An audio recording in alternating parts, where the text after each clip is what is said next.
स्पर्धा परीक्षाची तयारी करणाऱ्या एखाद्या मुलासोबत तुम्ही जर बसलात तर तुम्हाला समजेल 5 मिनिटं त्यासोबत जर बोललात तो आतमधून किती खचलेला आहे, तो स्वतःला किती मारतो.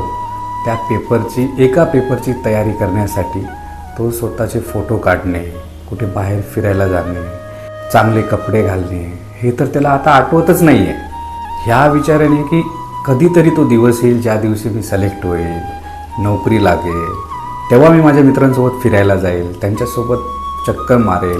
गेलेल्या टाईमनुसार लहानपणीचे मित्र तर चक्क विसरूनच गेलेत आणि नवीन मित्र बनवायला वेळच नाही आहे. आता तर आपल्या पिढीतील लोकांसोबत बोलायलाही आता जनरेशन गॅप वाटायला लागला आहे. पुस्तकाच्या पानामध्ये एवढे अडकून बसलो आहे की या ChatGPT आणि या AIची दुनिया आता जरा वेगळीच वाटायला लागलेली आहे त्यांना. मित्रांचे लग्न झाले, काही मित्रांचे लग्न होऊन मुलं बाळही झाले, काहींच्या गर्लफ्रेंडचे लग्न दुसऱ्याबरोबर झाले, तर काही जण गर्लफ्रेंडचे फोटो बघून अजूनही गममध्ये जगताय.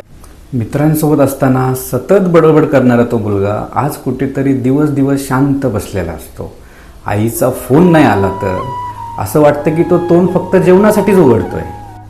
आणि जेवणाची गोष्ट काय सांगणार, ती 60 रुपयाची मेसची प्लेट, कोरडे पोहे, उकडलेला शिरा, ते खाऊन खाऊन तर असं झाले काही मुलांचं तर केसही पांढरे झाले, दाढीही पांढरी झाली, काही लोकांची तर टक्कलही पडलेत.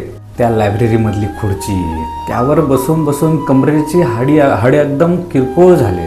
पण त्याच जोरानं कमरेला कसून एक वेळ अशी येईल की आज पेपर चांगला देऊन एक वेळची दिवाळी तरी घरच्यांसोबत घालवेल या आशाने पुन्हा उठतो. त्या नातेवाईकांना सुद्धा जाऊन भेटायचं आहे, त्यांच्या नजरेत नजर टाकून बोलायला सुद्धा लाज वाटते, कारण ह्या भीतीने ते विचारतील की बेटा कधी तुझे पेढे खायला भेटतील, कधी तुझं सिलेक्शन होईल. आणि या सगळ्यानंतर सरकारी नोकरी लागली तरी ज्या गोष्टी मजा करायसाठी राहिल्या होत्या, एन्जॉय करण्यासाठी राहिल्या होत्या, त्याही राहणार नाहीत.